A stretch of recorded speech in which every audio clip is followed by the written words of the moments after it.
अस्सलामुअलैकुम। उम्मीद लरम कि तासु به ټول په خیر خیریت سره نن یو بهترین ټول چې کوم دی GCT ټیم چې کوم دی د ریلیز کړی دی د هغې نوم دی سیم انلاکر پرو V9.0.5 بالکل لیټیسٹ ورژن چې کوم دی دا کریک ورژن دی. نو که چاته پکاري دا ویډیو د سره پرو ګورئ په 7 پیدا قشان اوپن کړئ او ستاسو وینډو ډیپینډر کو اني نو هغه ته پرامبیزل باندې اف کړئ او ستاسو انټرنیټ کنیکشن چې کوم دی دا به اني نو دا به دغه شان تاسو انسټال کړئ. انسټالیشن پروسس چې کوم دی دا سٹارټ دی. لږ وخت بعد به د انسټالیشن پروسس چې کوم دی دا به کمپلیټ شي. دلته به انټیک کړئ او دلته به فینش باندې کلیک کړئ. دې نه بعد چې کوم دی د دې فایل لوکیشن به تاسو اوپن کړئ او په دې کې چې کوم دی تاسو سره GCT کی وي هغه به پکې پیسټ کړئ. نو دغه شان به پکې زه پکې پیسټ کوم. دلته تاسو به پکې هم پیسټ کړئ. دا به موږ کلوز کو او ډیسکټاپ آیکن چې کوم دی دا به برن ایڈمنسټریټر باندې اوپن کړئ. خو دې ته به لږ سات صبر کوئ ځکه چې ویډیو ما لږ پاس کړی ده.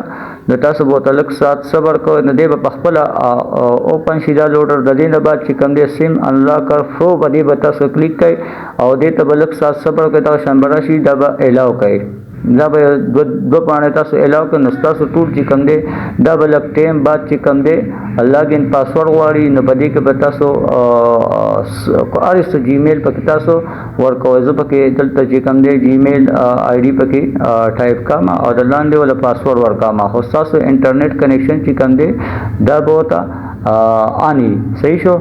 زما دا چې کوم دی دا اف دی نو دا ماته یو ایرر راکړي. د دې نه بعد چې کوم دی زه کله انټرنیټ کنیکشن آن کړم نو دی به بالکل 100% چې کوم دی دا به اوپن شي. دا تاسو کته شي انټرنیټ کنیکشن چې کوم دی دا سره زه ما آن کو نو دا دلته به زه په لاګین باندې زه اوس کلیک کوم نو دی به آن شي. کو چاته فول پیک پکاري نو فول پیک چې کوم دی به دې کې تقریبا 30 ټولز او ټول چې کوم دی ښه کار کی بهترین ورک کی. نو دلته په لاګین باندې ما کلیک کو. اوس ټول چې کوم دی دا به زمونږه اوپن شي. لږ سات بعد چې کوم دی دی به اوپن شي. بهترین ورکینګ ټولزونه دي.